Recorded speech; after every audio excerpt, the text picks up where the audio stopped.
Salut tout le monde, bienvenue pour cette nouvelle vidéo d'analyse de crypto. On commence avec le Bitcoin. Le Bitcoin en format hebdo, toujours format large pour commencer, pour avoir une vision globale. Dans le format large, on est comme la semaine dernière, on est ici, on est au milieu de cette espèce de triangle en gris. Donc c'est pas le niveau idéal, encore une fois, vu qu'on est au même niveau que la semaine dernière. On va quand même regarder ce qu'on peut faire, ce qu'on peut attendre. Techniquement, on est toujours sous l'ancien point bas qu'on avait fait ici. Donc point bas, rebond, on l'a cassé à la baisse. Là, on reprend appui en dessous. Le scénario que ça retourne tester le bas ici de l'oblique n'est pas à exclure. Là, la tendance est baissière dans cette vague. Là, on fait simplement un pullback sous l'ancien support qui est devenu résistance. Les cours pourraient baisser. Après, ce qui invaliderait cette suite baissière, c'est si on arrive à casser ce niveau, justement. Si on repasse au-dessus, ça veut dire que c'est pas simplement un pullback, mais que c'est un breakout haussier. Dans ce cas-là, on pourrait aller viser le haut du triangle vers les 9200 et quelques. Donc tout ça, c'est la théorie classique. On va affiner après en plus petit time frame. Juste avant, on va regarder avec Ichimoku. Sur Ichimoku, ce qu'on voit, c'est qu'on est bloqué sous la Kijun en bleu chez moi. Donc la Kijun est à plat, donc ça renforce encore son effet de résistance vu qu'on est dessous. Et regardez, on l'a testé déjà 4-5 fois en bougie hebdomadaire.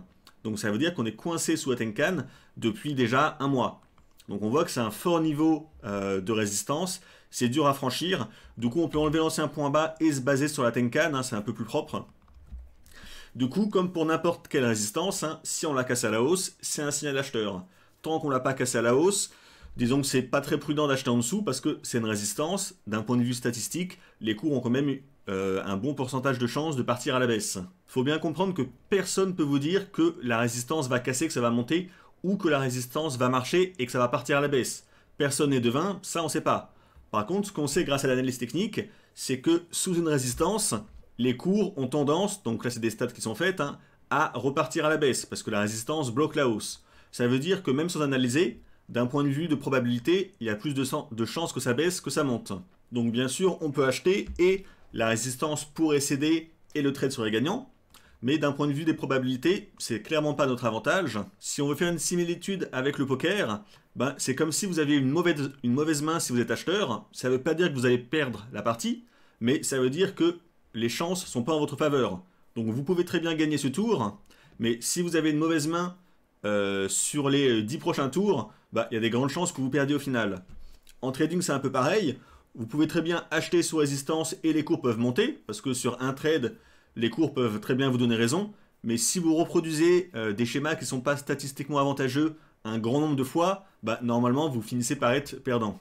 Donc là, si vous êtes un trader swing prudent et patient, ce qu'il faut faire, c'est attendre de voir si on va clôturer en hebdo au-dessus donc de la Kijun ici à 7168. Donc ça, c'est vraiment pour les traders patients. Pour les autres, ceux qui veulent trader un peu tous les jours et s'offrir plus d'opportunités, il faut regarder en plus petit time frame. Est-ce qu'on ne pourrait pas trouver un signal pour acheter pour tenter de jouer la cassure de la résistance? Alors comme j'ai dit, acheter sous résistance, c'est pas un très bon plan.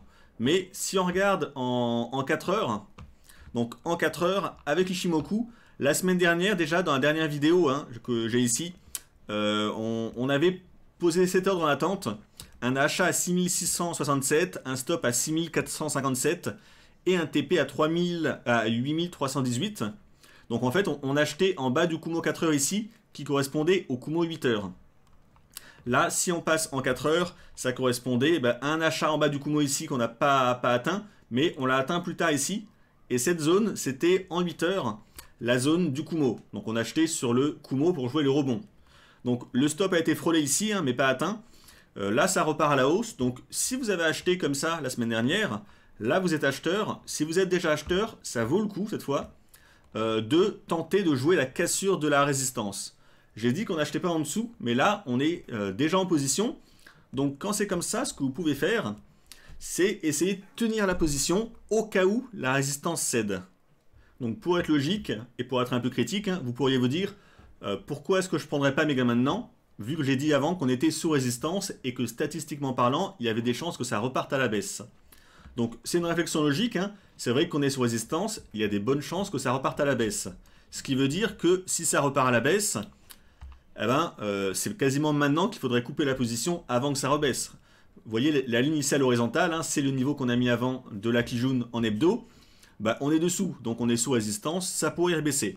Alors pourquoi je vous conseille, moi, si vous avez acheté ici, de tenir la position alors qu'on est sous la résistance? Là, c'est simplement, encore une fois, des statistiques et de la gestion du risque. Le premier point, c'est qu'on va placer le stop à 0. Stop à 0, ça veut dire qu'on remonte son stop au niveau de son entrée. Donc si les cours baissent, on va être coupé au même niveau qu'on a acheté. Donc on va rien perdre, ni rien gagner. C'est un trade blanc, on peut se dire que c'est un trade nul qui n'a rien rapporté, mais au moins on n'a rien perdu. Et en échange de ça, ce qu'on s'offre, c'est la possibilité que la résistance qu'on a en hebdo cède et que les cours explosent à la hausse. Ce qu'on vise, hein, c'est un retour sous le Kumo ici en hebdo si ça explose à la hausse. Donc si la résistance est cassée.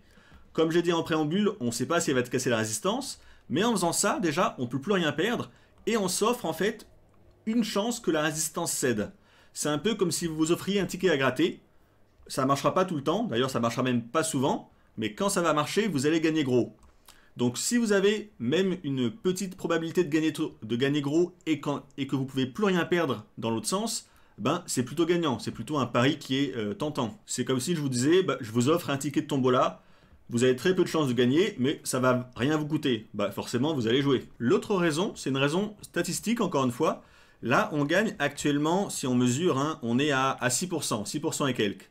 On a un TP, un Take Profit, à 24% pour arrondir, qui est sous le Kumo hebdo, hein, c'est l'objectif logique, si jamais on casse ici la Kijun. Donc, soit on coupe maintenant et on gagne 6%, donc là, on l'a gagné, c'est toujours ça de prix, soit on laisse une chance à la résistance de peut-être céder, même si la chance est mince, mais si ça arrive, on gagnerait 24%. Donc on gagnerait, vu qu'on gagne 6%, on gagnerait 4 fois ce qu'on gagne actuellement. Si on multiplie nos gains par 4, ça veut dire statistiquement que si on a un peu plus de 25% de chance que le trade réussisse, ça vaut le coup de le tenter. Si on fait 4 fois un trade comme ça, si 4 fois vous coupez à 6%, vous aurez gagné 4 fois 6, hein, 24%. Donc vous aurez gagné ça. Donc là, en un trade, vous pouvez gagner 24%. Ça veut dire que si ce trade marche une fois sur 4, vous aurez gagné autant que celui qui a gagné 4 fois 6%. Donc c'est pour ça qu'on peut dire là que s'il y a un peu plus d'une chance sur 4, donc de 25% de chance que la résistance cède, ça vaut le coup de tenter le trade. Tout ça pour vraiment vous montrer que l'aspect probabilité et statistique en trading est très important. N'importe qui peut réussir un gros trade. D'ailleurs, même dans le cas inverse, n'importe qui peut jouer sans stop. Ça ne va pas l'empêcher de gagner sur un ou deux trades. Mais sur une grande série de trades, si vous jouez avec des mauvais réflexes ou contre les stats, c'est pour ça que vous allez vous retrouver perdant à force. Reprendre rapidement sur le Bitcoin pour ceux qui ne sont pas en position. Comme j'ai dit, en format hebdo, c'est difficile. On est sous résistance. En format journalier, on est également sous résistance. Vous voyez, on est sur le haut du Kumo ici, qui bloque depuis 2-3 jours, qu'on a testé avant. Et d'ailleurs, le Kumo est au même niveau que la Kijun qu'on a en hebdo. Vous voyez la ligne rouge, hein. Donc on voit vraiment qu'on a une grosse résistance ici. Donc c'est difficile de vouloir acheter maintenant si vous n'êtes pas déjà en position, hein, parce que les cours ont quand même une chance de reflux assez importante. On va regarder en 4 heures, il n'y a pas grand chose non plus. En 8 heures, c'est le seul niveau possible pour moi pour tenter. Si les cours là repartent tester le bas du Kumo 8 heures, en fait c'est la même zone d'achat que la semaine dernière, hein, par ici. Tenter un petit achat avec un stop sous les mèches ici, pourquoi pas. Avec la même logique que le trade de la semaine dernière, hein, ça fait un stop à 3%, 3-4%, donc c'est pas cher. Et si ça rebondit et qu'on finit par casser la résistance, là ça pourrait rapporter 24%, donc ça peut encore se tenter. Mais voilà, tant qu'on l'a pas fait, là on est vraiment collé sous la résistance, donc on n'a pas vraiment de marge de manœuvre. Sur l'Ether face au dollar, alors en format hebdo, c'est aussi depuis 3 semaines. Hein. Si on regarde un peu ce qu'on peut viser en résistance, là on est en train de casser le Fibo 38 de retracement de cette vague de baisse. Si on le casse, le prochain objectif c'est le Fibo 50 à 190 pour arrondir. C'est la zone à viser pour ceux qui sont déjà à l'achat. La semaine dernière en format journalier, on avait vu cette config où je parlais d'un achat si on retestait justement cette zone. On était ici. D'ailleurs, si on regarde la vidéo, voilà, on avait un achat donc sur la zone du throwback avant de viser le rebond pour viser la zone des 190 et 200. On avait aussi affiné en 8 heures, hein, voilà, ici. En 8 heures, on avait vu ce canal haussier et on voulait acheter une mèche sous le canal ici, qui correspondait à l'horizontale, hein, au niveau du throwback. Donc là, on a eu pile poil une mèche ici, hein. Je ne sais pas si vous avez pu acheter. Là, ça a rebondi. Alors maintenant que ça a rebondi, on n'est plus très loin de l'objectif des 190. Hein. Alors j'ai dit 200, enfin 190, 200. Faut pas être trop gourmand. Ce qui me gêne un peu maintenant, c'est qu'on est revenu sous cette résistance, les anciens points hauts. Donc là, on voit que ça risque de bloquer un peu la hausse. Hein.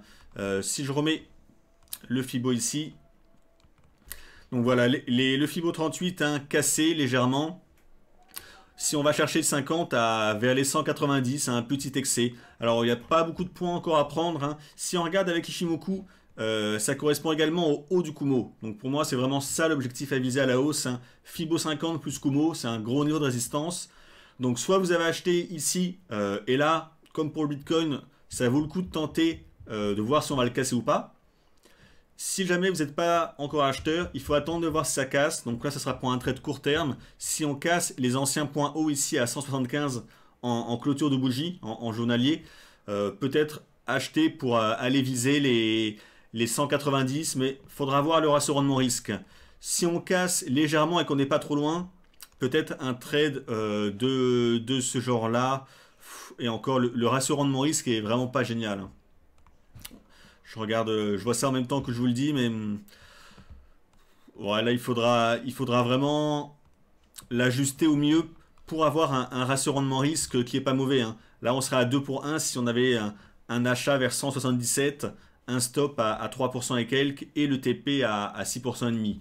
Donc c'est pas le trade du siècle, mais si vous n'êtes pas déjà placé, c'est à peu près la seule possibilité pour aller viser les 190. Là, on ne peut pas acheter maintenant parce qu'on est sous la résistance de l'ancien sommet ici. Donc, c'est pas du tout sûr qu'on la casse. D'ailleurs, statistiquement parlant, il y a plus de chances qu'on rebaisse. Donc, c'est pas le moment d'acheter maintenant. Il faudra acheter si on fait un breakout. Si jamais ça repart à la baisse, alors on va analyser un peu ça. Si ça repart à la baisse, on va étirer un peu notre canal. Hop. Donc, si ça repart à la baisse, peut-être viser le Kumo, hein. Un retest du Kumo en format 8 heures. Ça correspondrait également à un retest du bas de l'oblique, donc vers les 160. Ça peut être une zone d'achat avec un stop un peu sous le Kumo pour aller viser les 190 à terme.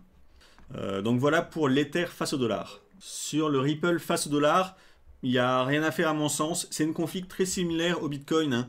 Là, on a rebondi sur un support. Depuis, on est bloqué sous l'ancien point bas comme sur le Bitcoin.